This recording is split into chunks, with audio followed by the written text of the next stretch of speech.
The following is a Hoop Ball presentation.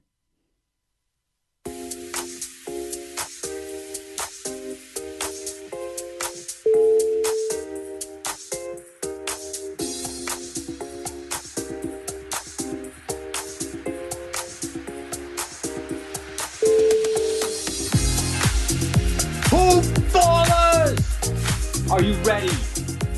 Time to break it down. Welcome to the Box Score Breakdown, everyone. I am Josh Millman. This is a Hoop Ball presentation, and with me on Wednesday night, October 30th, is Curt Beach. Curt, what's going on, man? I'm just living the dream, Josh. Sorry about that. Trying to get these tabs to open here. Internet kind of hates me, but I'm stoked to be here, man. How's your big Wednesday going? Big Wednesday is, yeah, man. My like I said before, my laptop needs load management when it comes to opening up tabs and trying to cover 11 NBA games on a Wednesday night. But hey, man, that's why they pay us the big bucks here. Yes, sir. So a lot we got to cover. 11 games. We've got fisticuffs. We've got load management. We've got a game that pretty much broke the over-under. So yeah, lots to go through, and I will be perfectly honest with you, Curt. Like, I was on an airplane. I just got back an hour ago, so I haven't watched any NBA basketball. So you would expect us to be able to watch some of these games to provide some insight, but because this is the box score breakdown, I feel like this is important because I'm going to look at this from a raw numbers perspective, and that way we can throw some real insight and analysis to it, just really strictly from a numbers perspective and what that information tells us. So I'm really excited, man. Josh, that's great you say that, because I had a long day too, and same thing. I normally set the DVR to record a bunch of games. I wasn't able to watch any of these games yet, and I wasn't in with a whole lot of the news. So like you said, it's going to be true box score breakdown. But I think this is great because for those of you who may not have the time to watch all the games or any of the games, box scores are what you're making your money with. And I got to be honest with you, this might sound crazy. The first 5, 6, 7 years that I played fantasy, I never watched a game. I did all of my analysis by just scouring the box scores, and I finished in the top 3 in 12-man leagues, multiple leagues almost every single year. So just scouring over the box score information can give you so much information. Oh, yeah, for sure. You can see trends in the numbers. Look, data's data, man. Like, I completely hear you there. And smart. Yeah, look, that's where all of our sourcing is coming from. And just, yeah, if you parse those numbers, pay attention to what's going on, yeah, it's all good. And then you'll get to the games when you can get to the games, I guess. Before we jump into the box scores, I just want to remind everyone, this is a Hoop Ball presentation. Check us out, hoop-ball.com. Want to remind everyone that we are proudly sponsored by Hawaiian Isles Kona Coffee Company. This podcast, like all of our audiovisual shows, is brought to you by, they are our title sponsor, Hawaiian Isles Kona Coffee Company. Check out their website, hawaiianisles.com, or check them out on Amazon by searching for Hawaiian Isles Kona Coffee. They're also on Twitter at HIKONA Coffee. They've been wonderful to us. Great coffee products. Check them out when you can. Also, check out mybookie.ag. They're a great betting site. Check them out. They have a promo code using today. So when you sign up, use the promo code TODAY, and MyBookie will match your first deposit up to $1,000. So also don't forget, at Hoop Ball, we have our Game Time Premium promotion going on. Game Time Premium, that's where you get access to all of us. Anytime you have questions about your fantasy teams, any sort of gambling, DFS, that's where we come in. So sign up for Game Time Premium. You get access to all of our live video Q&A shows. We answer your questions, premium articles, tools, streaming grids, weekly schedules, etc. Again, hoop-ball.com. Game Time Premium is where you get all of that, and use the coupon code DOC when you're checking out to save $350 for all of us here at Hoop Ball. Curt, let's get started, man. We're gonna go with first game of the night, and we had two grizzly bears mawing at each other in this one. The Philadelphia 76ers playing the Minnesota Timberwolves. Sixers win 117-95. And, we'll get into the box scores, but this game was highlighted by Joel Embiid and Karl Anthony Towns just wailing on each other. This probably screwed up a lot of people's DFS nights for sure. I'm sure this isn't going to help anyone's fantasy weeks at all. Both were ejected in the third quarter. So that means Towns only played 23 minutes and Embiid only played 20. So that put a damper on things because, Embiid was starting to look pretty good and Cat has had a pretty good night working as well. So, Curt, I'm going to just stick with the losing side right now, Minnesota. You'll take the Sixers. So the Wolves, again, like I said, Towns was on his way to a pretty good game, 13 points, 6 boards, an assist, a couple steals, and a block on 5 of 7 shooting. He made three three-pointers, so just his fisticuffs with Embiid kind of ruined a couple of big star games that we would have liked. Andrew Wiggins led all scorers for the Timberwolves, 19 points, 5 boards, 2 assists, a steal, and a block. So that offsets the poor shooting, 6 of 16 for the night. And look, I know the narrative on Wiggins. He's not fantasy friendly.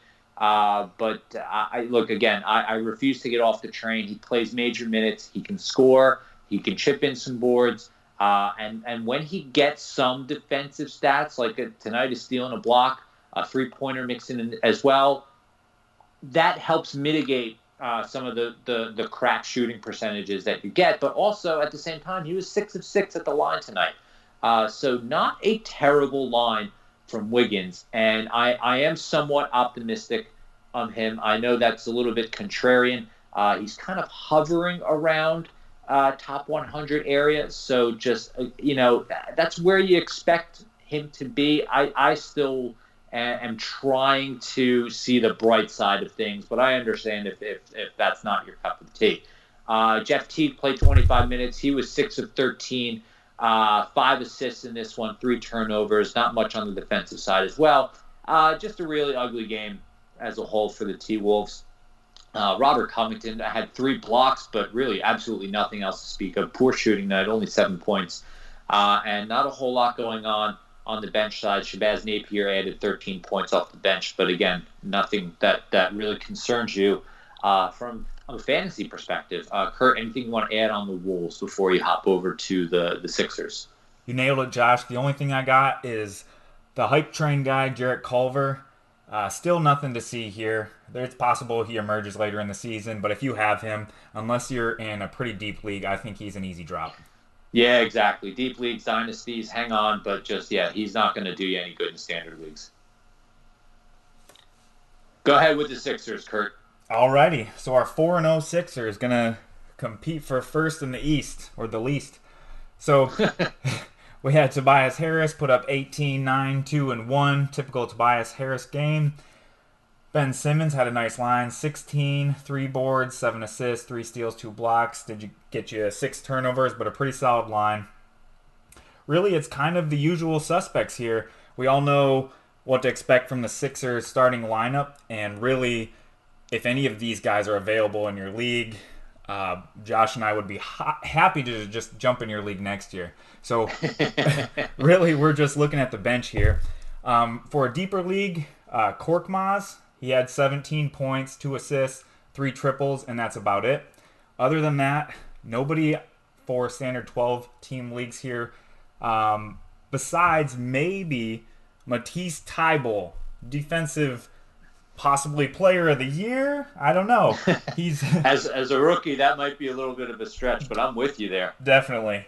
But he's really racking in those defensive numbers. 4 steals, 2 blocks. He also threw in a 3-pointer and 9 points. So I don't know. This guy, he could help if one of these starters goes down too. He's a beast.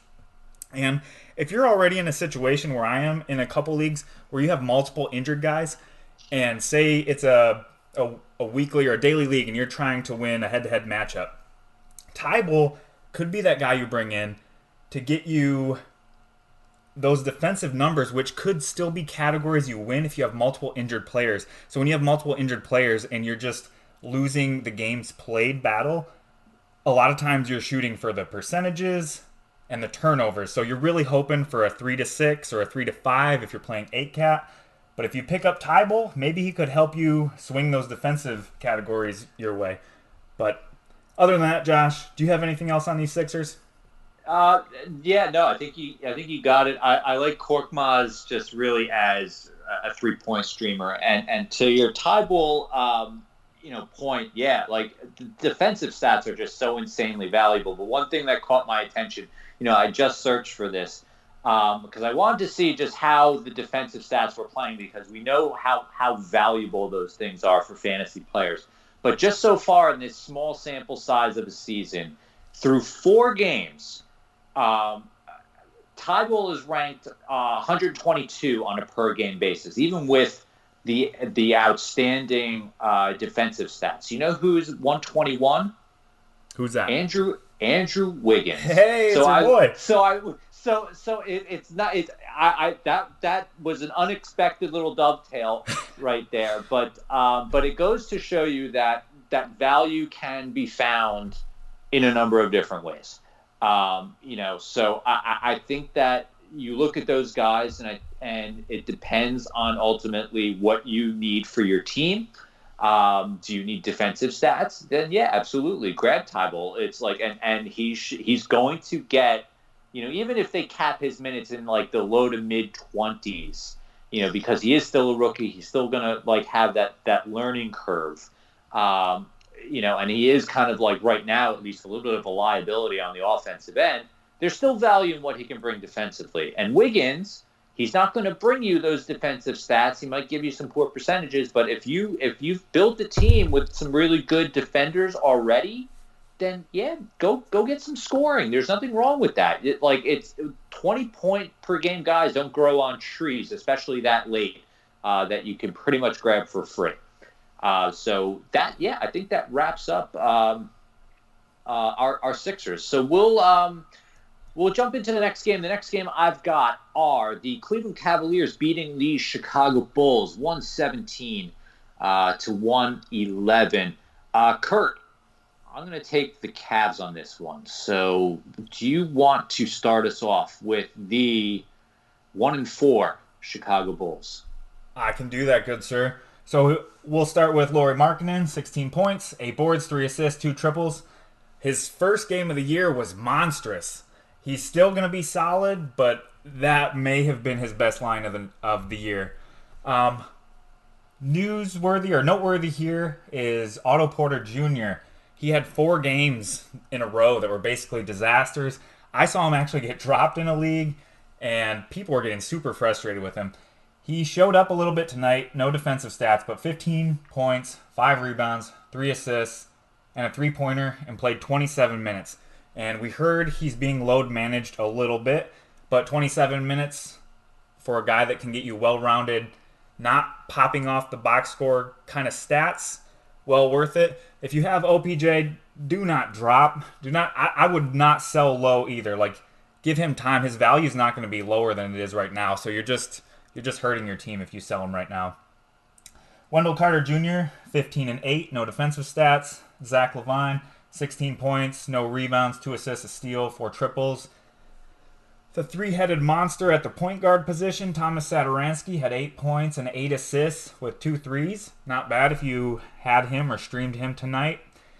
His counterparts, Kobe White, 8 points, 1 rebound, 1 assist, 2 steals, 2 triples. And Chris Dunn, 8 points, 4 assists, 2 steals. Not much else off the bench.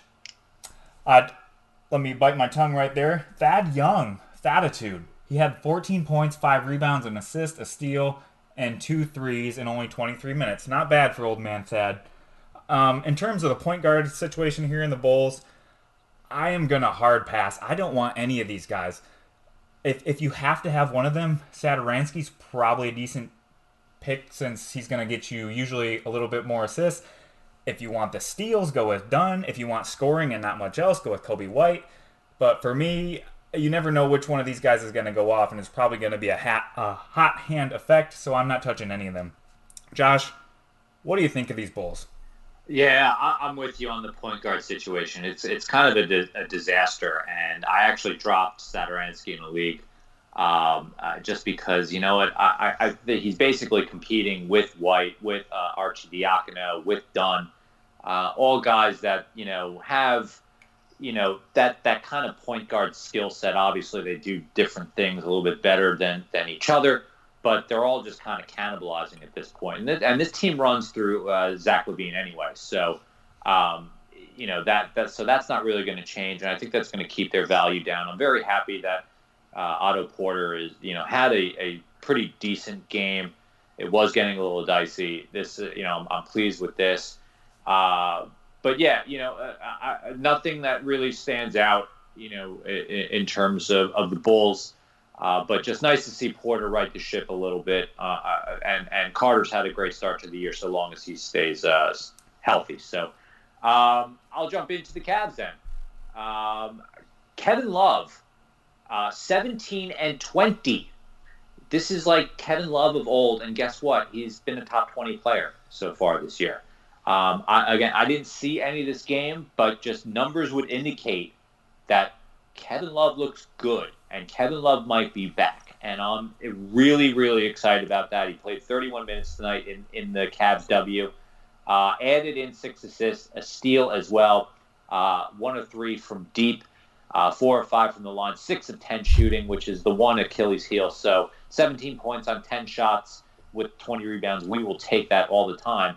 The real line of the night goes to Tristan Thompson, 23 points, 10 boards, 5 blocks on 11 of 19 shooting. This was a monster line, and he is not going away anytime soon.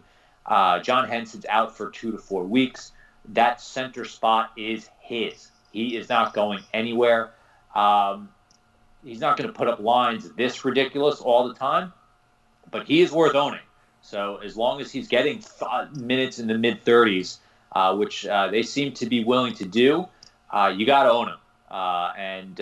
It puts a little bit of a damper on Larry Nance Jr.'s numbers, which weren't bad. 12 points, 5 boards, 2 assists, no defensive stats, but he did chip in a 3-pointer, 5 of 6 at the stripe. It does kind of hamper Larry Nance as a whole, but he generates his value more from the defensive side. But unfortunately, no defensive stats tonight for him. In other news, Colin Sexton had 18 points. Chetty Osman had 12 points, 4 boards, 3 assists, steal and a block. So pretty good, well-rounded line for Chetty. I still can't really buy into him. It's not a bad line. I just feel like a lot of Chetty's lines are a little bit hit or miss. Jordan Clarkson almost pulled a near Clarkson, but his shooting was pretty good, and he was 8 of 9 at the line, 4 assists, but little else to really speak of. Again, a lot of points, but he did provide some assists this go around. You know what you're getting out of Jordan Clarkson. He's going to shoot the ball. He's going to score some points and provide you a whole lot of nothing otherwise. Curt, anything that stand out to you from Cleveland? I love that Kevin Love is back. Anything on Tristan Thompson, Sexton, anyone that you want to hit on? Just quickly, but you already hit it. Tristan Thompson. I don't think I'd ever say Tristan Thompson and what a beast that close together. 23 points, 10 boards, and 5 blocks? Are you kidding me? Like, we know him as a double-double guy on good field goal percentage, but 5 blocks in 35 minutes? Yeah, crazy. If Beeline is going to run him out there for this amount of minutes, anyone who picked up Tristan Thompson, and he went undrafted in almost every draft, what an absolute steal. This guy is going to be a monster if he can stay healthy and Beeline keeps running him out there for that kind of minutes. Absolutely. That's all I got. I'm with you. Tee us up for the next one, Curt. Alrighty. What say we jump over to the Knickerbockers and the Magic? The Knickerbockers. Good old Knickerbockers. The good old Knickerbockers. The 1-4 Knickerbockers. Who do you want here? You know how fun the Knicks are. Why don't I take that You can have them. They're all yours because I already? can't deal with the Knicks. You want me to lead it off and Yeah, go right ahead. get the painful Give stuff us out the of the way Knicks. Get first? the paint. Yes, exactly. Forgive us, listeners, for making you sit through the Knicks. Yeah, we're sorry we have to do this to you guys. Here we go. I'll try to be quick. Marcus Morris, senior. Apparently he's senior now. 9 points, 5 boards, 4 blocks, and a 3. He was a popular pickup early in the season. He got 31 minutes, so you can probably hold on if you grabbed him. I'm not too stoked about holding him because you never know what Fizdale's going to do. Just like today, they didn't have a point guard, and he says, you know what? Let me run Wayne Ellington out there. Let's move RJ Barrett to point guard, and let's run Wayne Ellington out there. Okay, Fizdale, that works. Julius Randle had 16 points, 10 rebounds, 7 assists, a block. 37 minutes. He should have a good year. He's probably one of the safest guys on the Knicks, minus our man Mitchell Robinson. But the things that were red flags for us before, the foul trouble, the low minutes, are still there. And today he was actually keeping the fouls under control with just one, but Fizdale still only trotted him out there for 19 minutes. So he put up 12 points, 5 rebounds, 2 assists, 3 blocks. Not bad. You got the blocks, but for a guy that you might have spent a late second or early third round pick on, you're probably not too stoked on him. So if you don't own him, maybe you can throw a buy low offer out there. Off the bench, Bobby Portis, 12 points, 10 rebounds, 2 threes. Frank Ntilikina got in this game with a negligible stat line, but 29 minutes. Deep leaguers, maybe you could rely on him. Damian Dotson got in the game for, I think, the first time this season. Didn't do much with the opportunity, only got 13 minutes. RJ Barrett, he's been having a big year in the counting stats, but is murdering you in free throw percentage. I think he's getting the line 6 times and shooting 40 or 60%. It's not great. But tonight was an off night for him. 9 points, 2 rebounds, 2 assists, and a triple. Not much else, but he's still getting 31 minutes. If he keeps getting those big minutes, he's going to probably be ranked low on the player rater because of the percentages, because of the turnovers. But if you just need some help in those popcorn stats, decent guy to have. That's about all I have on the Knicks. Josh, do you have anything?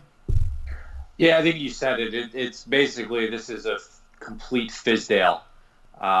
There's other F words that I can say, but I'll just say it's Fizdale. There's not a whole lot to go around. Randall with a nice overall line. Barrett was bound to have a bad game. This was it, and you wanted to know he's shooting 40% at the line. 40, which is 40. Wow. Which is insane to me. So that really has put a damp because his numbers have looked great. He's barely a top 200 player because of it. So it's really frustrating. This team has an asset that has no idea what to do with Frank Ntilikina. And, instead of giving him, the opportunity to showcase himself, like you said, they started Wayne Ellington. Mitchell Robinson having 19 minutes is just inexcusable at this point. What is even happening here? And, it's a mess. I'm with you on a potential buy low offer, but what you said is that Fizdale, you just never know on a week-to-week basis, and it's pretty maddening. But we know what he's capable of, and just hopefully, someone comes to their senses there and realizes that he's just got to be out there. I know that the foul trouble can be an issue, but he's got to be out there. You got to let the kid play at some point. Absolutely. And I'll jump over to the Magic side. Nick Vucevic, leading all scorers, 21 points, 13 boards, 4 assists, a steal, and a block. A couple 3-pointers. A very Vucevic line. And this is pretty much what he was doing on a regular basis last year. So unsurprising that he did this against a Knicks team that is just, the Knicks right now. And they're susceptible to some big games from big men. And that's also what happens when you only play Mitchell Robinson for 19 minutes. Comes with the territory. Aaron Gordon, 15 points, 11 boards, a steal and a block, and an assist. 3 of 6 from deep. I am not an Aaron Gordon fan, but this is, again, the kind of line that you can live with over here. When a shot's falling, and it seemed like it was tonight, you can live with these lines. A nice double-double, got some defensive stats, and he chips in some threes, and that's what you hope for from Aaron Gordon. But when that shot is not falling, it is, oh my God, it can get truly, truly ugly. Evan Fournier had 14 points, 3 boards, 3 assists, a steal on 5 of 12 shooting. Jonathan Isaac, again, just the monster night on Monday, and it gives way again. Only 6 shots, 4 of 6 in the field, no three-pointers, 7 boards, 4 assists, and 10 points. We did add 3 blocks. I really wish that there would be some consistency with Isaac and his involvement on the offensive end, but it almost seems like he's got to get started, get on a run, and then maybe he can build on that once he starts hot. But it feels like if he's not involved right away, then he just isn't involved for the rest of the game. Not a whole lot to speak to on the bench. Terrence Ross, awful shooting night. Markelle Fultz, 20 minutes, and they seem to be capping him in that low 20s area, but not a great night all around, statistically speaking. Only 7 points, 2 turnovers, a steal, and not really a whole lot else. Mo Bamba, 14 minutes, and Al-Farouq Amino, 26. Poor shooting, but again, 8 boards. He's that rebounding specialist. Knocked down a couple threes as well. So I don't really have a whole lot. There's just, that DJ Augustin Fultz split seems to be kind of still slightly favoring Augustin. Neither one, despite some positive launch from Fultz early on in the season, seems to be really gaining that much traction in that point guard battle. My money's still on Fultz in the long run. But right now, I can't really advise on either of them. Agree or disagree, Curt? Agree, Josh. Only exception would be maybe if you're in a weekly league and you can just keep benching him and benching him and benching him until maybe later in the season Magic fall out of the playoff picture and they replace Augustine with him. Otherwise, standard leagues or daily leagues, it's going to be a bumpy ride. On Terrence Ross, I took him in a lot of leagues around pick 100 for my 3-point specialist. He helped me win the fantasy playoffs in a lot of leagues last year, so I had a little bit of a soft spot for him. Not doing it this year. The chief, Al-Farouq Amino, was just kind of cutting into his minutes a little bit. They're leaning on the starters a little more, and his shooting has just been atrocious. 0 for 6 for 3 today, 1 for 10 total. You can, in standard leagues, you can cut him, and you won't get any gripes from me. I'm with you there. Yeah, he can get hot like no one's business, but yeah, he just hasn't been playing well so far this season. Let's jump into the Raptors and the Detroit Pistons. 125-113 victory for the 4-1 Toronto Raptors. And after a bit of a hot start, the Pistons are cooling off a little bit here. Andre Drummond. I'll stick with the Pistons as we get into this. Curt, you'll handle the Raps. So Andre Drummond, 20-20 again. 21 points, 22 boards to be very specific, 3 assists. But only 1 block, 5 turnovers, and he really didn't get to the stripe very much. Only 1 of 2. So that's a bit problematic. That's a very popcorny line for Drummond. It's I don't know if he's slowing down or if defenses are starting to figure things out, or they just miss Blake Griffin, which is very well possible. But look, you're not going to be unsatisfied with 21 and 22, but when they were coming with the defensive stats and when they were coming with some positive free throw percentage, that he was a top 10 player. And now these kinds of lines will move him down the list a bit, and he's fallen out of the top 20 on a per game basis. He's actually 21 as of this podcast. Markieff Morris, 32 minutes, chipped in 16 points. 5 boards, 2 assists, no defensive stats, but 2 of 5 from deep, and a pretty decent shooting night, 7 of 13 for him. Again, one of those kind of late guys that if you want to stream, go for it. If you don't, can hardly blame you. And once Blake Griffin's back, his value is going to hit the floor. A couple of notes that we need to, I guess, really hit on here, and 2 guys that started off hot. One of them staying hot, the other is not so much. Derrick Rose, 16 points, 10 assists. Not a whole lot. No other defensive stats, no boards. 7 to 12 shooting will take 2 of 2 at the line will take no three-pointers. You're not going to be upset at a 16-10 double-double. Also, especially only played 21 minutes off the bench. So he's staying hot. Obviously, if you grabbed him, you hold on to him. He's been playing great on that second unit. The other guy that was playing great on the second unit started tonight and put up a dud. Luke Kennard, 3 points on 1 of 6 shooting, only 1 three-pointer, 7 assists, but that's a hideous line. And I think there were people who were cautiously optimistic about a Luke Kennard breakout, and that just that hit a wall just now. So look, I still think that he'll have some good games, some bad games. If you dropped him, I wouldn't be surprised. If you hung on to him, I wouldn't be surprised either. You know what he's good at? He's a great shooter. He can do some things across the board, but he's not going to be a great source of too many things.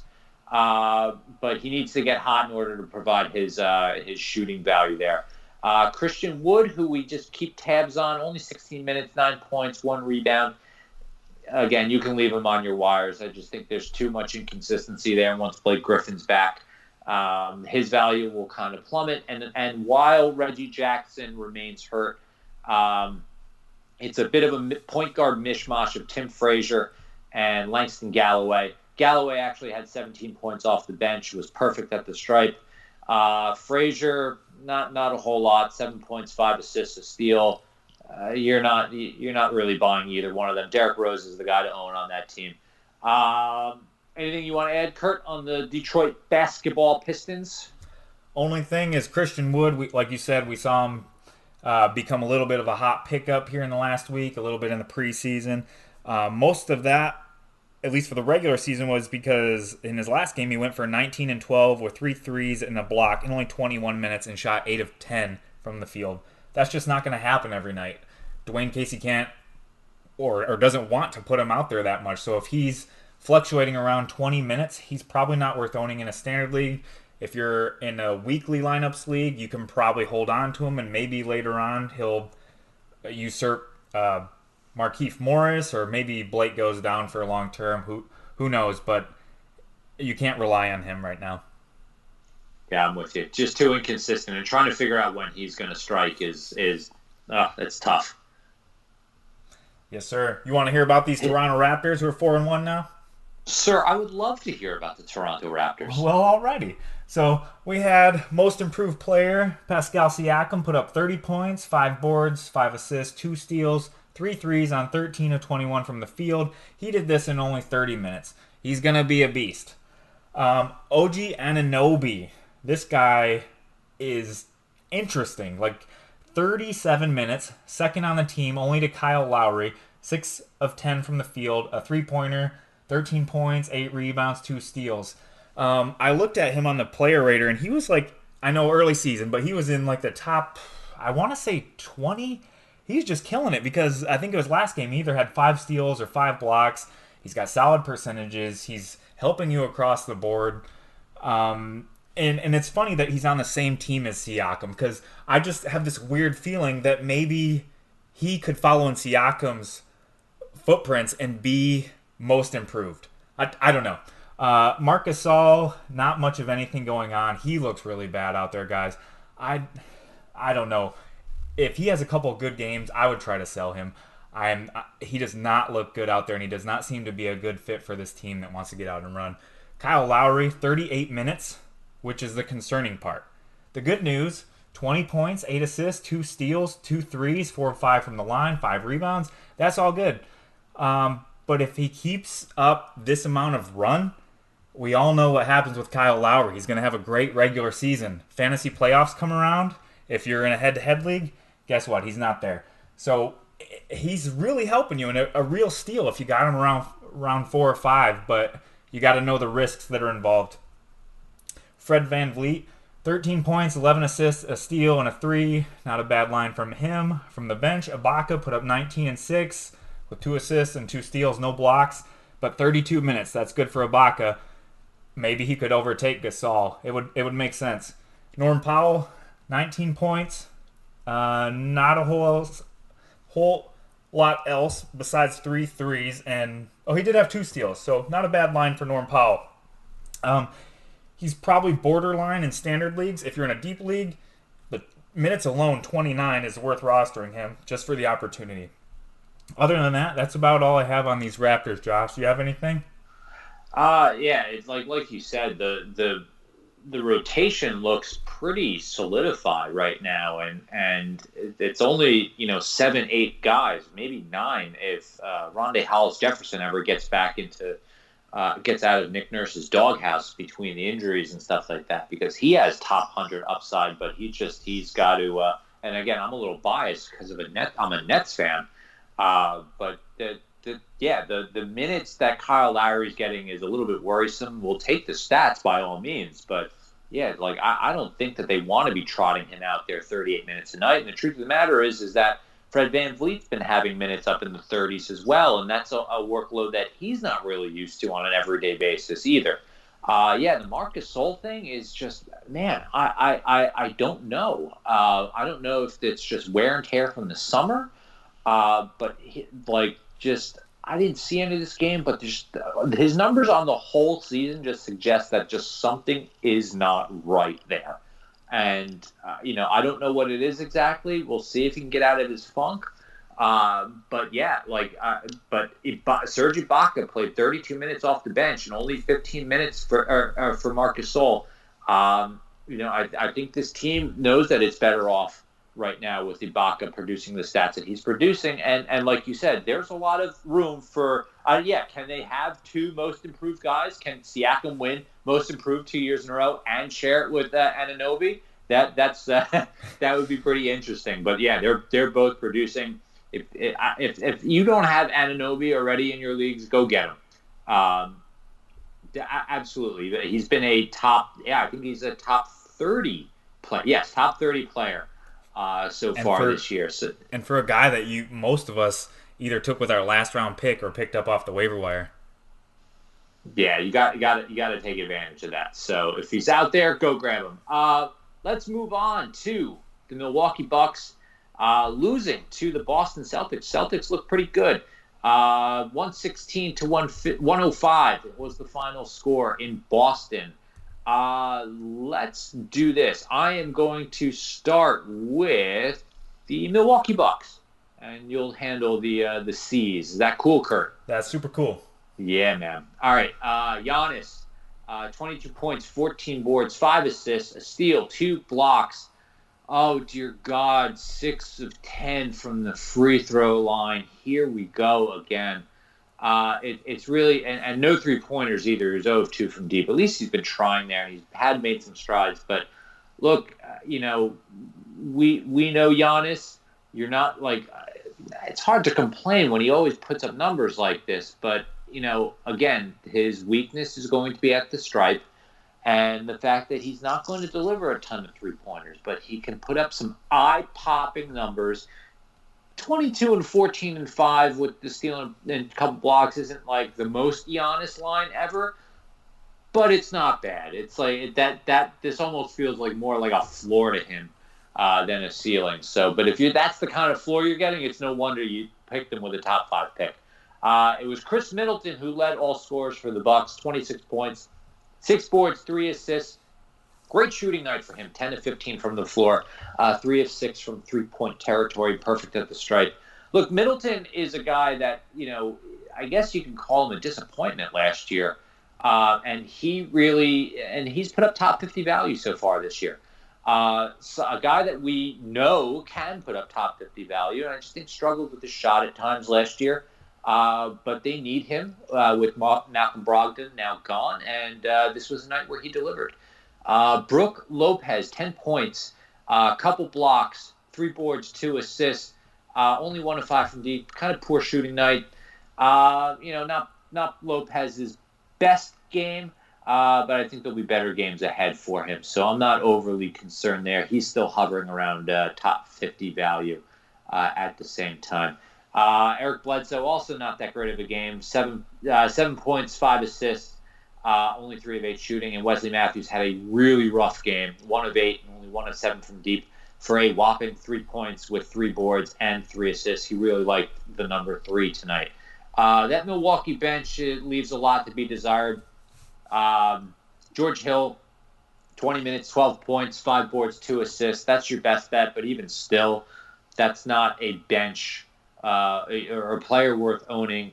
Ilyasova, 15 minutes. Robin Lopez, 14 minutes. Connaughton, 21 minutes. Kyle Korver, 16 minutes. I can't endorse any of these guys,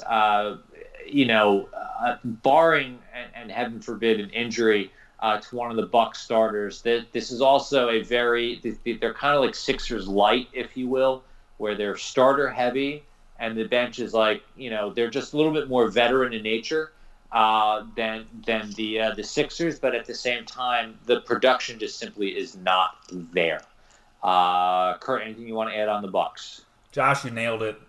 In terms of the bench here, at least for fantasy, there is nothing to look at all. Unless you're in a deeper league, 14 team or bigger, you could look at George Hill, and he's going to be somewhat of a roller coaster ride.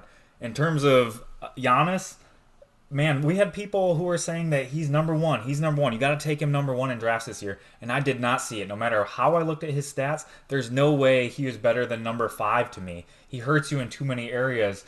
Like you mentioned, the three-pointers, free throws, and all the top guys are going to get turnovers. So turnovers, threes, and free throws. And today kind of was a reflection of that. He's still going to be great, but I don't see any way that he can be above that number 5. I don't see how he can beat Harden, Curry, Cat, and Towns. Do you? No, yeah, I'm with you. I just think that, like you hit it. The free throw shooting is going to be just an Achilles heel. He hasn't proven that he can do that. He isn't going to put up 3-pointers like these elite guys. Yeah, he was kind of like, I think anyone hoping for that. Those additions just have been somewhat disappointed recently. And I'm with you. Like, I would still take those guys over him right now. Yes, sir. You want to hear about these Celtics? Yeah, I do. Give me some Boston Celtics. You got it, sir. So, first thing I notice here, minutes. Oh my gosh. Gordon Hayward 38, Tatum 39, Walker 38, Smart 39.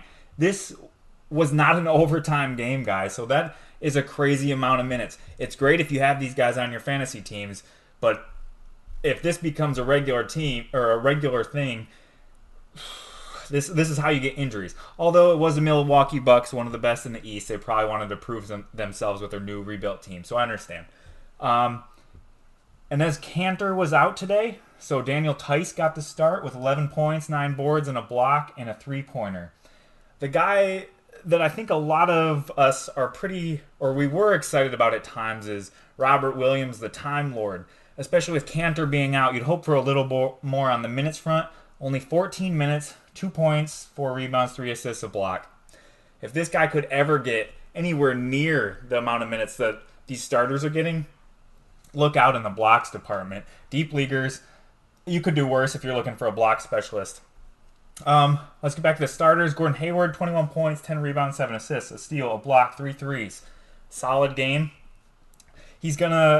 We all think he's in for a bounce back year, but the start so far, maybe a bit of a sell high. Jason Tatum, I would say same thing. He's probably going to improve and be a bigger focal point in the offense this year. 25 points, 4 rebounds, 2 assists, 4 threes, 10 of 22, pretty good shooting, 4 triples, no steals, but a block and only 1 turnover. And he has been killing it in the steals this year. I don't know if you guys noticed that, but I definitely take note of the defensive stats. The steals have been monstrous. So he's going to be great this year, but also, again, a bit of a sell high. And for somebody you took in the 4th or 5th round probably, you could probably end up getting some good return on him. Kemba Walker, the bad shooting kind of continues, 7 of 19. 4 threes, but from the free throw line, 14 of 15 for 32 points, 6 rebounds, 6 assists. Nice Kemba line. He's bouncing back. Marcus Smart, 19 points, 4 rebounds, 6 assists, a steal, and 5 threes. Great Marcus Smart line. Again, guys, just remember that the minutes here are crazy high. Do not expect stats like this every night. On the bench, Carson Edwards had a tiny bit of buzz coming into the season just because of what he did in college. He looked really sharp. I think he played for Purdue, so he had a little bit of hype, but he only played 4 minutes. It's just not going to be there for him this year, if you ask me. So really nothing else to see on the bench, even for deep leaguers. Josh, do you have anything to take away from this game? I'm going to slightly disagree with you about Tatum. I think he's a hold for me. He's been hovering around the top 30. I think a lot of people kind of had that potential breakout built in, which is why he didn't really kind of cost you more than a fourth, fifth rounder. I think the returns so far have been outstanding. And like you said, the steals are like 2.3 per game right now. Look, I think if you can get like a surefire top 25 guy, then yeah, absolutely do that. But otherwise, look, he has some crazy potential. And if he's playing this way, I wouldn't give up on him so quickly. So because again, you'd be exceeding your draft capital just by hanging on to him. So he right now is a bit of a hold for me. But again, if you get an offer you can't refuse, I don't blame you. Also, Jaylen Brown out tonight, which is really where Marcus Smart got his numbers from: 19 points, 6 assists, and a steal. Look, Smart's capable of playing, of putting up great stats. Like you said, Curt, just don't expect these guys to play these minutes. A lot of this is due to Cantor and Jaylen Brown being out. So that'll get back to normal a bit once those guys get back to full strength. Yes, sir. And I agree. Right. If you got Tatum, it's going to be very hard to sell him. You're probably just as well off, like you said. Let him ride because he's going to have a great year. Gotcha. All right, Pacers, Nets. My disappointing Brooklyn Nets are 1-3. The Pacers pick up their first win of the year, 118 to 108. Brooklyn is you can't defend to save their lives. So I'm going to start with the Nets so I can get my frustrations out. Kyrie Irving, 28 points, which I think is a season low for him. Is seven boards, 6 assists, a steal, and a block.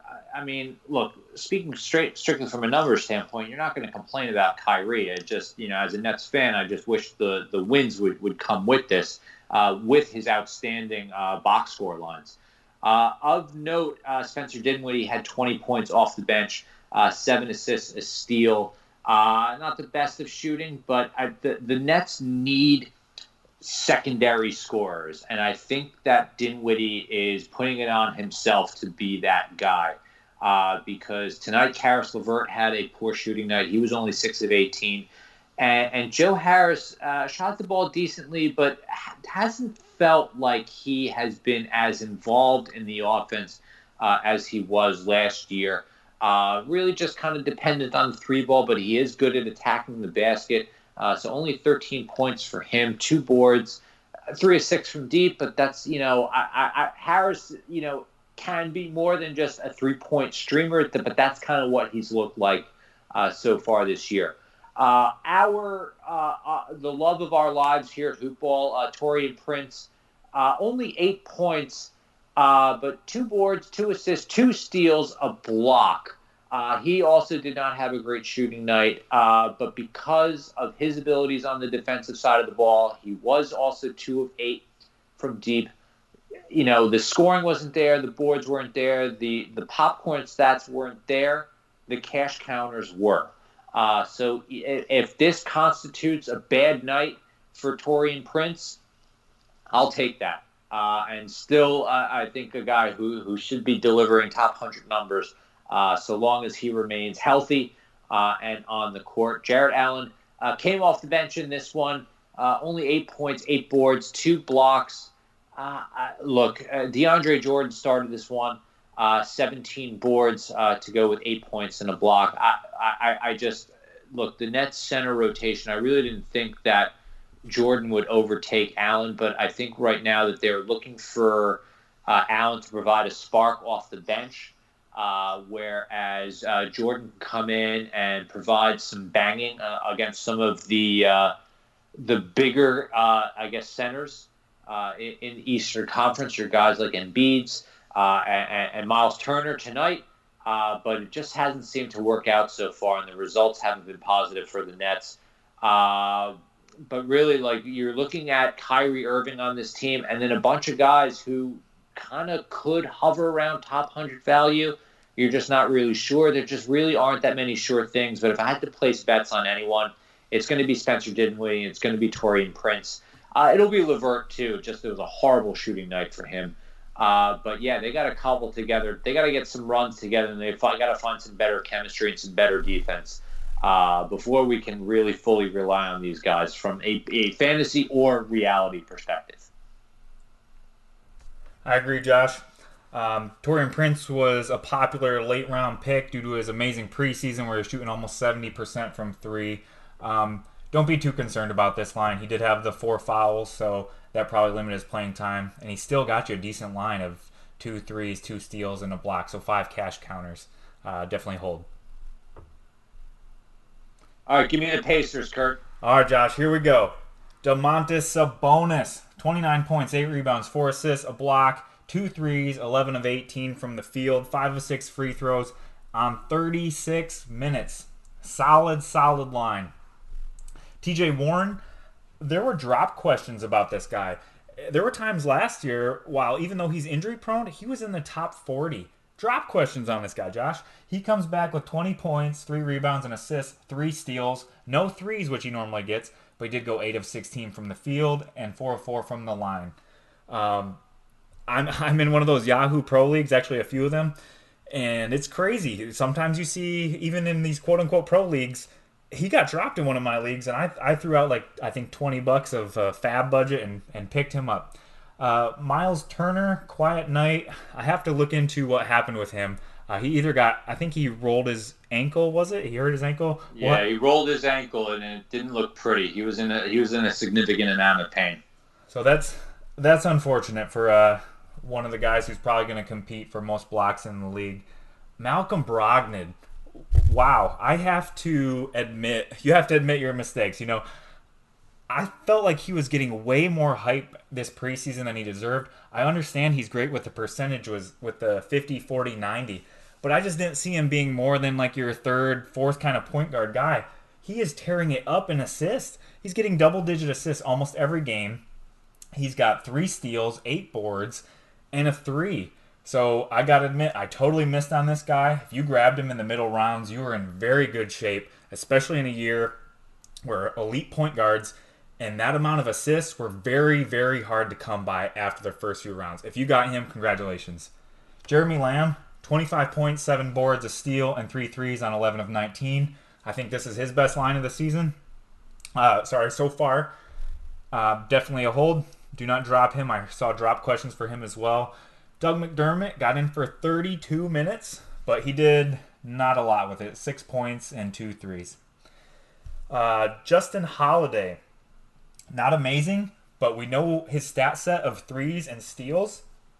And if Turner's going to be out, obviously Holiday's not backing him up, but there's going to be more usage, more shots to go around. Deep leaguers, you could probably look at Justin Holiday. Standard leaguers, don't even look at him. Josh, what did I miss on these Pacers? No, I think you covered it. Like, yeah, I don't know why anyone would even consider dropping T.J. Warren. The Turner injury, I think we got to wait for some more news to hear, what happens there. But that's unfortunate. I don't know where Malcolm Brogdon became James Harden, but hey, we'll take it. And Jeremy Lamb with the solid night. I think you kind of covered it. I think, this is another team where their depth is a little bit, unsettled. So maybe there's room for either one of the Holidays. Dougie McBucket's getting 32 minutes is, I don't know on that one. But there's not a whole lot to love on that bench. Maybe TJ Leaf gets some run, but he was a DNP CD tonight. I think the Turner injury kind of shakes things up a little bit, and Sabonis had a typical Sabonis night against a Nets defense that just does not handle big men well at all. Let's get into the Trailblazers and the Oklahoma City Thunder. We're going to try to power through this last half of games here. 102 to 99, Portland. I'll get the Blazers, Curt. So Dame, 23 points. Not the best shooting night, but 23 and 13 with 2 steals. 4 of 9 from deep, 5 of 6 from the stripe. Yeah, that's fine. Not bad from Dame. Just wish for better shooting, but, can't complain too much. McCollum also, 22 points, not the best shooting night for him. He did have 5 3-pointers, which was nice. 7 turnovers is just brutal, though. So kind of a mixed bag for CJ McCollum there. Whiteside, double-double, 12-12, and a couple blocks and a couple steals. Look, that this is what you drafted him for. You were hoping for that upside, that double-double capacity with the ability for blocks, and so far so good there.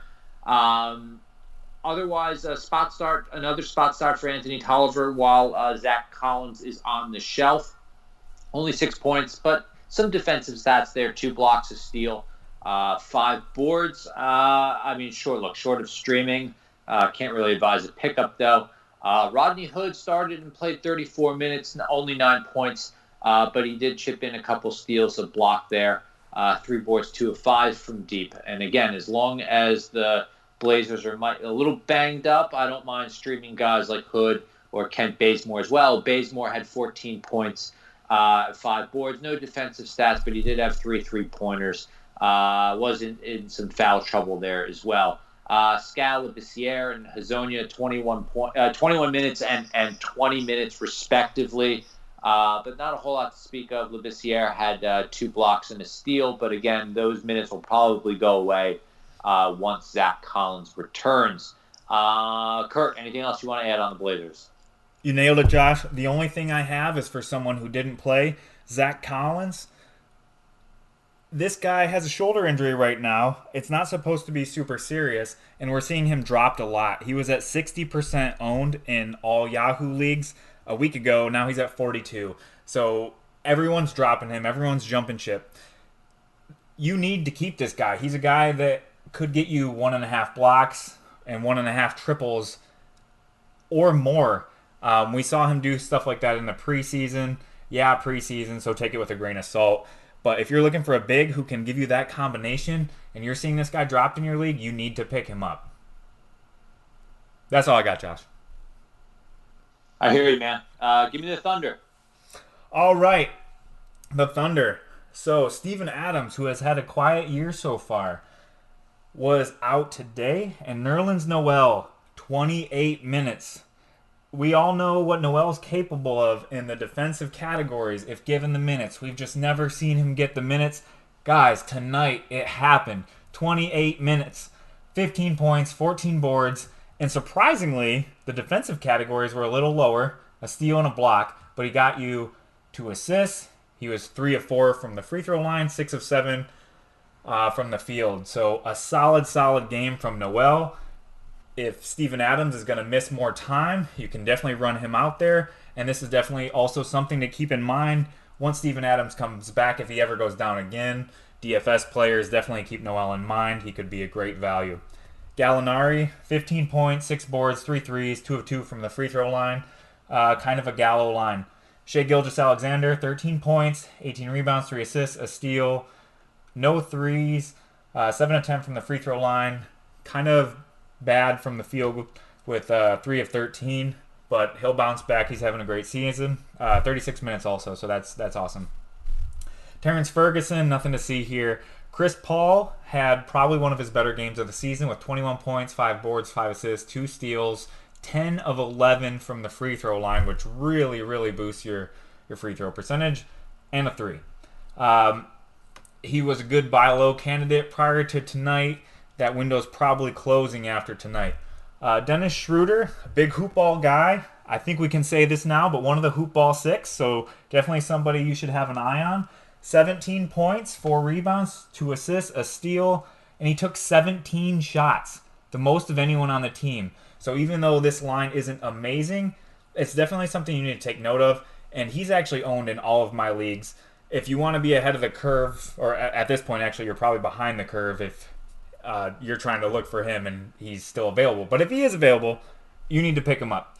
Hamidou Diallo, 12 points, 10 rebounds, an assist, 2 steals, but only 20 minutes. So probably not something that's going to keep up. Kind of a Christian Wood from the other night. If you have room on your bench in a deep league, sure, take a shot on him. Otherwise, nothing to see here from the bench. Josh, what do you think? I'm with you on most of that. I just there's one kind of overarching concern that I have on this team is that they're 1-4, and we thought they played some competitive games, but they just haven't been on the right side of the column.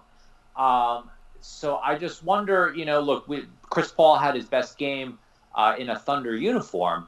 But I wonder, are the good times going to last? Because if this team keeps losing, they will end up selling. And the same thing applies to Steven Adams. No one has been beating the drum harder on Nerlens Noel than I have this year. And, when you see a spot start like this, where he's giving you 15 points, 14 boards, and what he was best at, he didn't even deliver tonight in terms of defensive stats, but he provided you with solid shooting, and he didn't kill you at the stripe like Steven Adams does. I wonder if that brass isn't thinking okay, maybe it's time that we figure out some sort of switch here. So I'm very concerned about the long-term outlooks for Chris Paul and Steven Adams on this team, with a record sitting at 1-4 and not getting better anytime soon. So I'm a little bit worried there. So what's next? How about the game that basically broke scoring?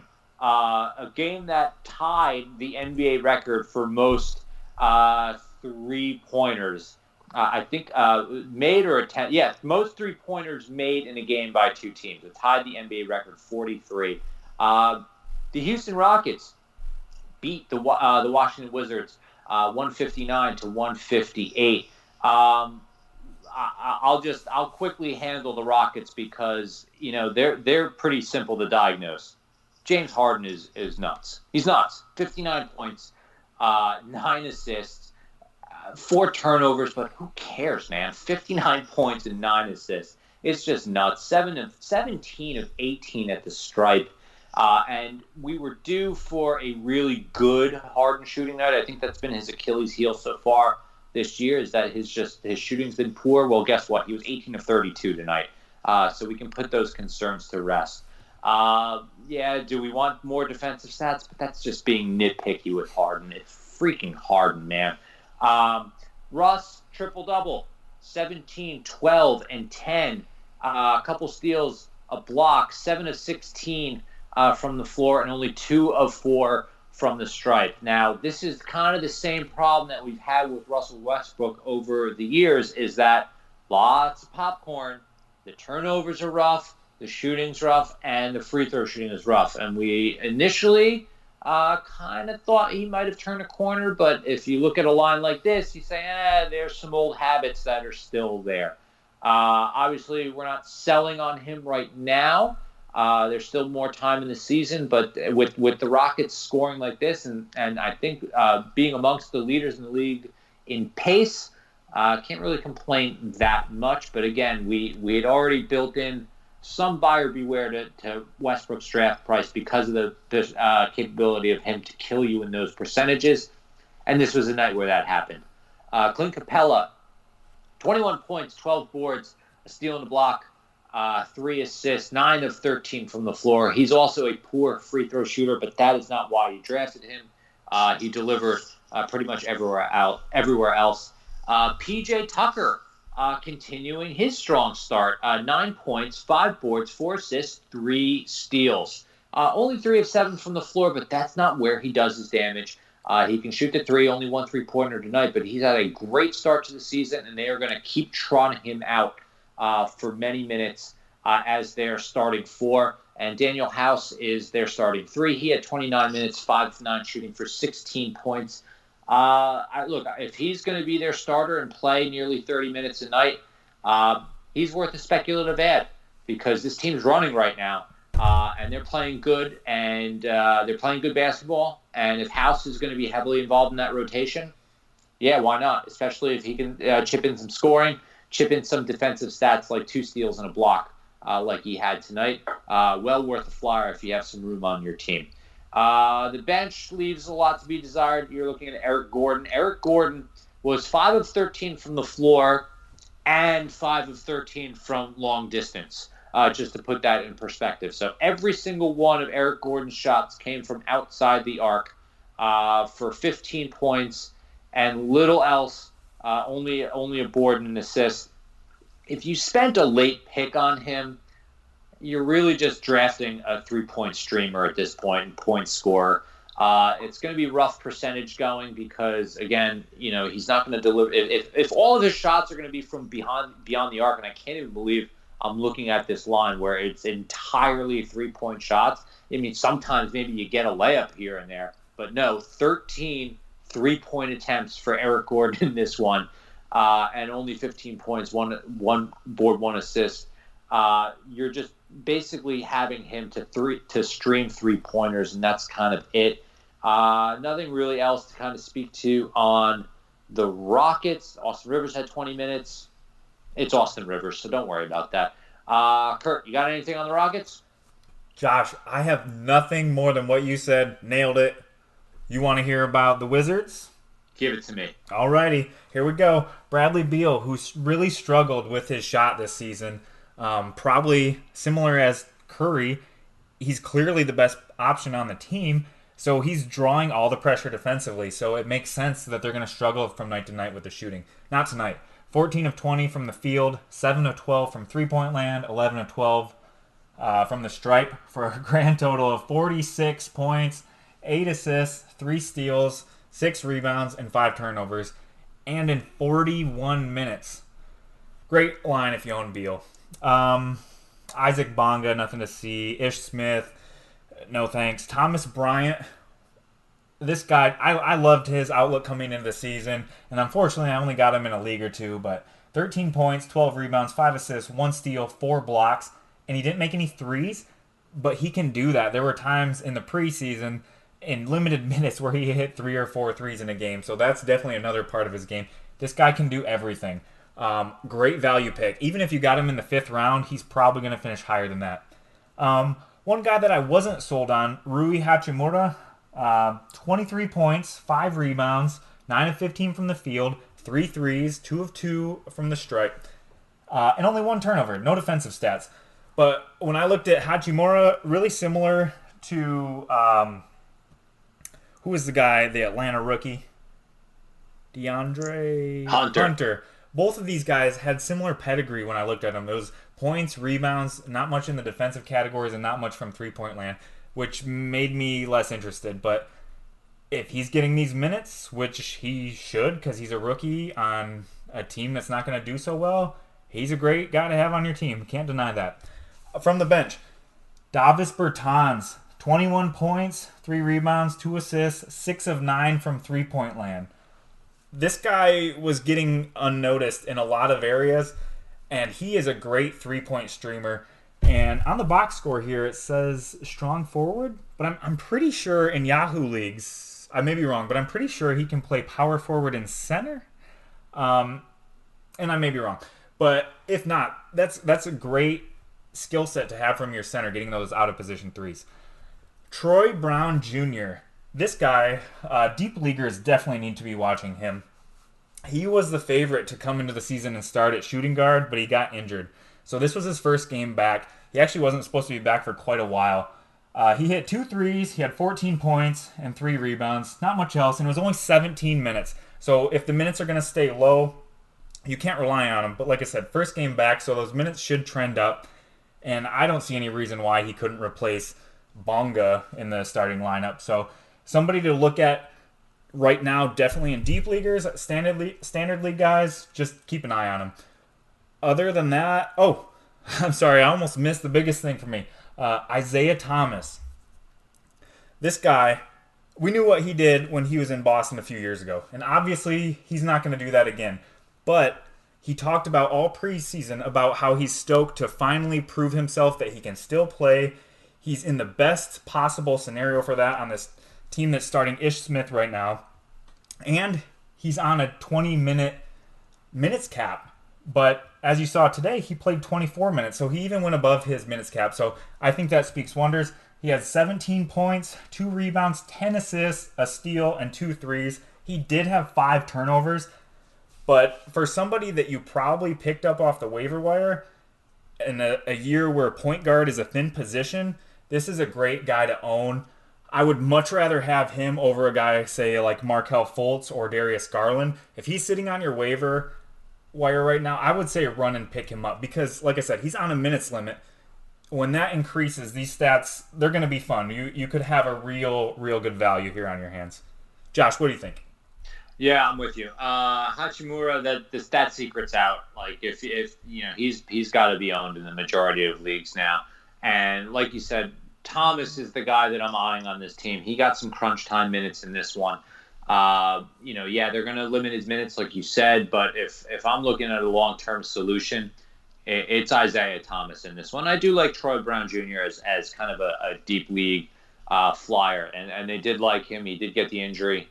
But I think that I could see more of a starting lineup with Isaiah Thomas, Beal, Brown Jr., Hachimura, and Bryant moving forward, and those guys getting the majority of the minutes with Bertans and Wagner coming off the bench. So, that's just how I see things shaping out. And until those guys get healthy, hang tight for now. But I think Thomas is definitely worth an ad as he starts picking up steam.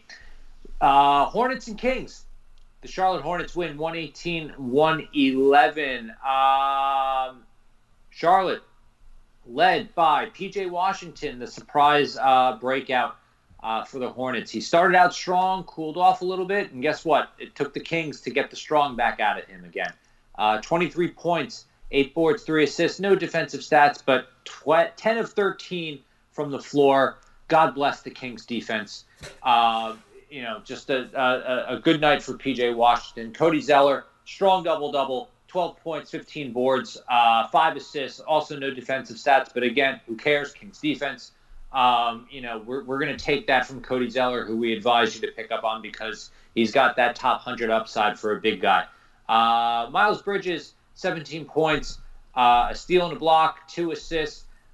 Good shooting night for him. I don't like the 5 turnovers, but this is what we've come to expect. And, if you bought the potential breakout, so far he's delivered the past few games. Finally, a good night from Terry Rozier, it feels like. 7 of 15 from the floor, 3 of 6 from deep, 5 of 7 at the stripe for 22 points, 5 boards, 6 assists, 3 steals, 2 blocks. And when you put a line like that together, you can deal with the 4 turnovers. He clearly had his way with the Kings, and look, this is what they're paying him an exorbitant amount of money for, to play 35 minutes, to be that leader, and to put up these kinds of stats. So it's good to see him, come back, especially because there are guys worried about that investment with, guys like Devontae Graham starting out the season hot and so on and so forth. But, look, they paid him the money for a reason. We knew he was going to get his, and he went off tonight.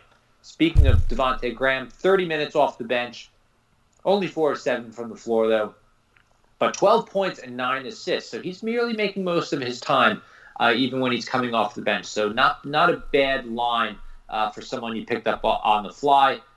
Some positive minutes for Marvin Williams as well. 4 of 4 from the field, 11 points, 3 boards, an assist, and a steal. And Malik Monk has the green light still, 7 of 12 from the floor for 18 points, 4 boards, 2 assists, and no defensive stats. It was a positive shooting night, again, for the Hornets, over 54% from the field, over 50% at the three-point line. So, look, while they're still shooting hot, just keep rolling these guys out. And, again, these guys are playing fast, these guys are playing loose, and they're playing young, which is what we expected. Look, if as long as they keep going in this direction, there's a lot of fantasy value to be had on this team. It's not just turd mining anymore. Curt, what do you got for me? That's great, Josh. I agree with everything you say. Malik Monk had a decent line from the bench, but he did this in only 20 minutes. And if his shot's not falling, he doesn't give you anything. So unless you're in a deep league, I'm not looking at him. I like what you say about Devontae Graham. He's one of my favorite early season breakout guys that I have in almost no leagues. He only got 7 shots today, but like you said, he still put up a solid line. And I was listening to a pod with, I think it was somebody from Roto World. I think it was Ryan Knaus who said that he's like in the top 5 for touches per game in the NBA right now, which seems like a strange category, but the more touches you get, the more assists you get, your hands are always on the ball, the more scoring. So that's an interesting stat. Definitely hold this guy. Some people are saying, do I drop him? You do not drop this guy. Great pickup. Could be one of the pickups of the year. Josh, do you want to know about the Kings? Well, boy, would I like to know about the Kings. Well, I know you're excited to hear about Nemanja Bjelica. Man, this guy, let me tell you. Wait. Can I change my mind? You're starting out with the Bjelica. Yeah, let's. He's filling in or sharing the fill-in role for Bagley. 11 points, 4 rebounds, a steal, and a 3. Only 5 of 6 from the field. Not bad, but that's a far cry from his line the other night. Harrison Barnes, 40 minutes, 10 of 18, 1 of 4, and 50% from the free throw line for 22 points, 7 rebounds, 3 steals, and an assist. Nice line from Harry B. Darren Fox, 6 of 16, 16 points, 10 assists, 7 rebounds, 2 steals, a block, 5 turnovers, and a 3. That's more like it. That's more what you want to see from Fox.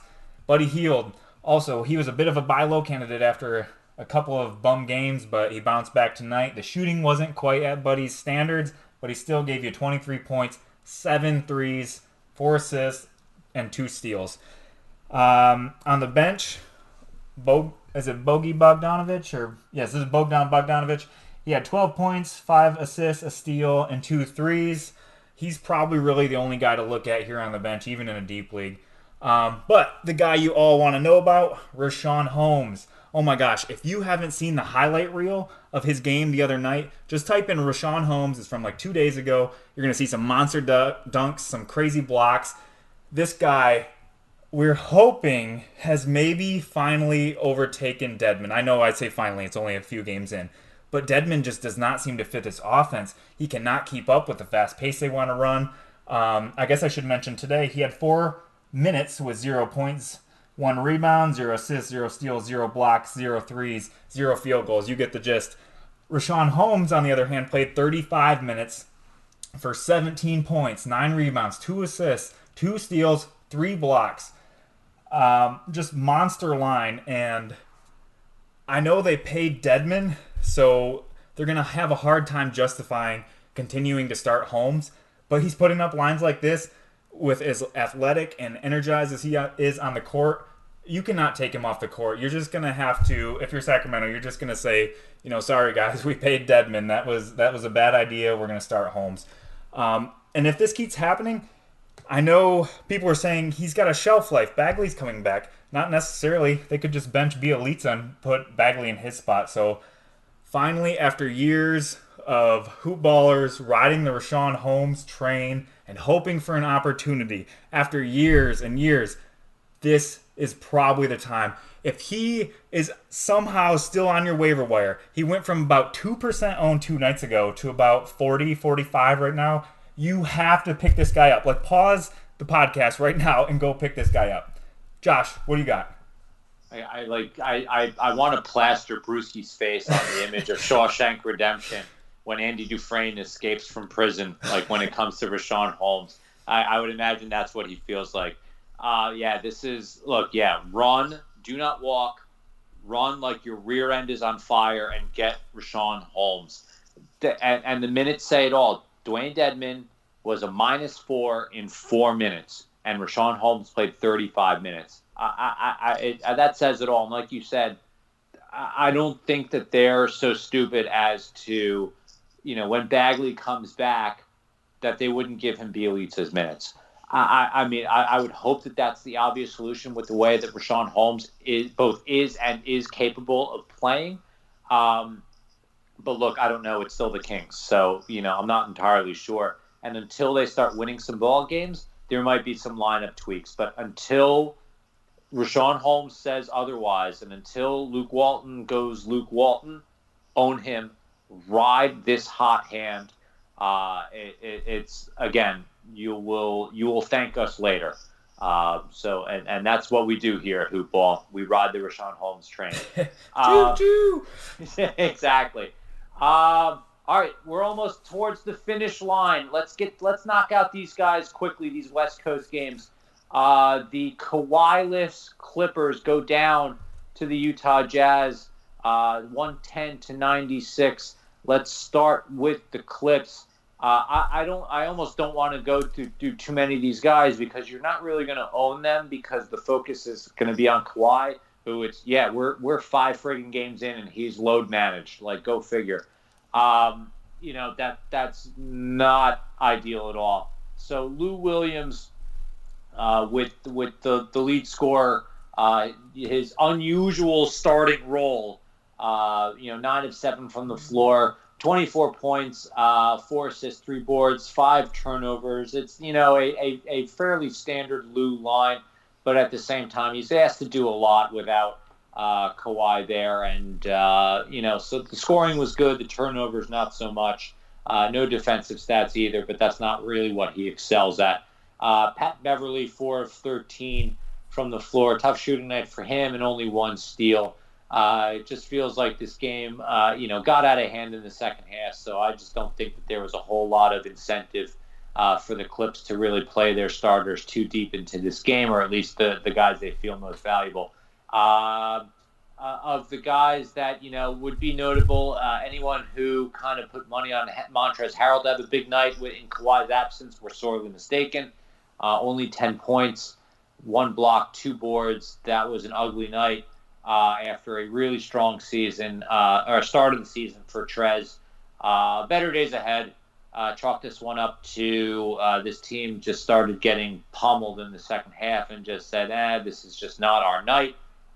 J. Michael Green with one of the bigger lines, 23 points, 8 boards, a block on 8 of 11 shooting, but do not expect that on a regular basis. But he has provided some minutes on this team, and we know he can hover around that top 150 mark, provided the minutes. But that's about it.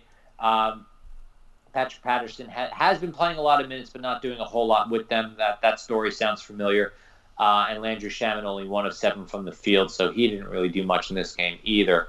Curt, unless you want to talk about the Clip, play some Jazz for me, will you? You got it, good man. Let's see. How about Rudy Gobert bouncing back with 13 and 7, 2 steals, 2 blocks. More of a Rudy line. He's been really quiet to start the year. Royce O'Neal started, didn't do anything. Bojan Bogdanovic, 14 points, 4 rebounds, 2 assists, 2 threes. Actually a quieter line than what he's been putting up. But this, I think, is probably more of what you're expecting from him on a nightly basis. Donnie had 24 points, 5 rebounds, 2 assists, 2 steals, no threes, but good shooting percentages and low turnovers. Joe Ingles off the bench played 31 minutes for 10 points, 7 assists, 2 steals, 2 rebounds.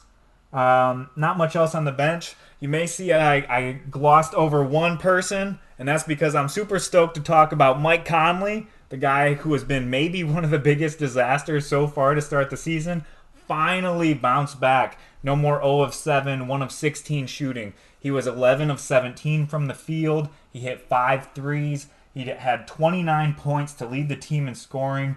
He had 5 assists, 2 steals, and a rebound. So great to see if you have a lot of Mike Conley shares like I do, because he's supposed to be a great value this year, and we just weren't seeing it so far. So amazing to see if you got Mike Conley. Yeah, I got a lot of Twitter messages, this past week saying, "Hey, should I go trade for Mike Conley?" And it was guys like, "Should I trade Harrison Barnes and Daylon Wright for Mike Conley?" I'm like, "Yeah, of course." These guys should making buy low offers for Conley. I'm like, "Yeah, of course you should do that." And if someone's dumb enough to do that for Mike Conley, exactly. Can I be in your league? So you laugh yourself all the way to championship. Exactly. The buy low window on Mike Conley is officially closed. So congratulations if your low ball offers worked for Mike Conley. So, all right, Curt, let's wrap this bad boy up. Suns, Dubs. we are in bizarro world. The Suns are good. The Warriors are not. The Phoenix Suns just absolutely stomped on the Warriors in the first quarter and really just didn't need to look back. Final score 121 to 110. Devin Booker, 31 points on 10 of 21 shooting. Only 5 assists in this one. 4 boards and a steal. I think we were all encouraged about the assists early for Booker. There wasn't a whole lot of passing in this one, but great shooting night for Devin Booker. Aaron Baines, though, again, big night for him. And just like how Tristan Thompson's line we spoke out early stood out, this is another one that stood out. 24 points, 12 boards, 7 assists, 3 blocks, 2 3-pointers, great percentages, a monster line for Aaron Baines. Now, I can't possibly imagine that these lines like this are going to be the norm, but Aaron Baines has been playing and playing well, and as long as DeAndre Ayton is out on his suspension, he now is in must-own territory if he's going to play minutes in the upper 20s and deliver potential lines like this, because you know he's going to get some decent percentage scoring. He can chip in threes. He's going to board. He's going to block. That is all you need. Positive big guy stats and 3-pointers. Sign me up. That's awesome. Another big night for Dario Saric. 16 points, 9 boards, 5 assists, 5 steals, something that he is absolutely not known for. So that's a big night for him. And Saric, when he was in Philly, he had that top 100 potential. And guess what? The Suns may have found themselves a gem in Dario Saric. So absolutely worth a pickup to me because he has the scoring chops. And you know what? Defenses aren't going to concentrate on him. They're going to worry about Booker. They're going to worry about Kelly Oubre. And speaking of, 11 points, 7 boards, only 1 block tonight. Quietish night to him. But 5 of 10 shooting and a 3-pointer. Not so bad. He's had a really hot start. So that was bound to cool off a little bit, but hey, we still love Oubre Jr. around these parts. Off the bench, I think the Frank the Tank train has kind of derailed. 0 of 6 tonight, 0 of 3 from deep, only 4 points and 2 boards and 2 assists. That train's gone, and Sarge is now outplaying him. Mikal Bridges, only 15 minutes, 3 points, couple steals. Which is nice, but I just until the minutes come back up, as much as we love him around these parts for the potential all-around game, I can't endorse owning him at this point. We can leave him be for now, barring any further injury or uptick in his game. Curt, anything you want to say on the Suns before we put this thing to bed? No, sir. Just a quick piggyback on Baines. Man, 28 minutes in that crazy line. That was probably one of the lines of the night. So that's amazing. Do you want to get over to the Warriors? Do it up, baby. All right, so I don't want to catch you off guard. The only reason I know this is because I got a tweet while we were talking. I have some breaking news, my man. Oh, give it to me. Steph Curry has broken his left hand. Yes. I think that's probably where we should go with this. I'm trying to look at their depth chart. They're not giving any kind of timetable on when he may return. I don't even know what to think of this, man. Like this is a guy that some people took with their very first pick, almost always going in the top 4. So this could be devastating. He could be out for a while. I don't know how long broken hands normally take. I know a broken finger can be as much as 4 to 6 weeks. So that's devastating for Curry. Man. Yeah, you got me feverishly scrolling through Twitter. I've been so focused on box scores, but yeah. And Marcus Thompson of the Athletic is the one who's saying that he has a broken left hand. Holy Moses, that is bad. Huge. Bad news. I'm trying to find Josh. Can you tell, is this his shooting hand or not? He's right-handed, isn't he? He is right-handed. I have absolutely no idea, but even still, that is going to cost him a significant ton of time. Yeah. Oh my goodness, that's just bad news. Man, and the Warriors were already struggling so hard, losing the other night. That there were a couple nights ago, they're down by 40 or 50, and now without their best player, this is going to get very, very ugly for them very quickly. Man. Oof. Oof. That's just bad. Oh, man. Look, we'll save the analysis for Fantasy NBA today. Yeah, Dan will hit you up with everything you need to know tomorrow. Oh, man. But, man, that's a rough way to end the box score breakdown. Anything you want to add on the Warriors? I mean, what do we do with Steph out? Like, just pray that Russell can carry these guys? Like, I don't know. Yeah, and I'm looking at their depth chart to see who could even emerge, and they have Steph Curry, Jacob Evans, Klay Thompson, Alec Burks, Kevon Looney, Cauley Stein did return tonight. They have, there's just, the red plus signs all over their roster. Oh, my God. There is no clear winner from this. Sure, Russell's going to have to carry the team, but we're already seeing Russell and Curry take all the defensive pressure. So without Curry, I mean, he's going to shoot a ton, but his field goal percentage is probably going to be horrendous. Eric Pascal stood out a bit. He played 38 minutes and had a decent line. 20 points, 4 boards, an assist, a steal, 2 blocks. You guys probably aren't even listening right now. You're probably just looking up Curry. Willie Cauley-Stein returned, 12 points, 5 rebounds, a steal, and a block. They're going to have to lean on someone. Maybe he can get some more run. Other than that, Josh, I think people are going to stop listening once they heard the Curry news. Do you have anything else on these Warriors? Yeah, no, just a nice first night back for Willie Cauley-Stein. And,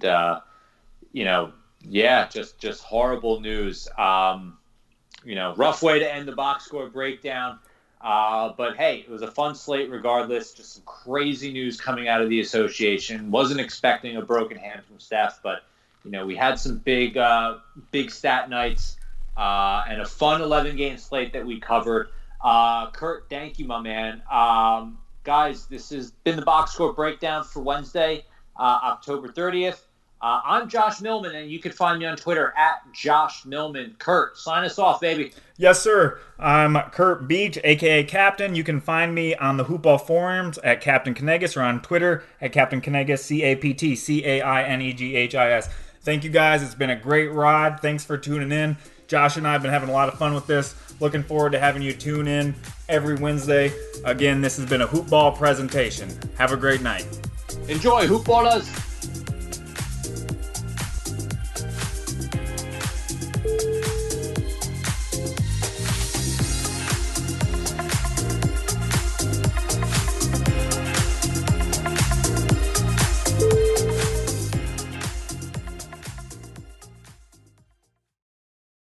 This has been a Hoop Ball presentation.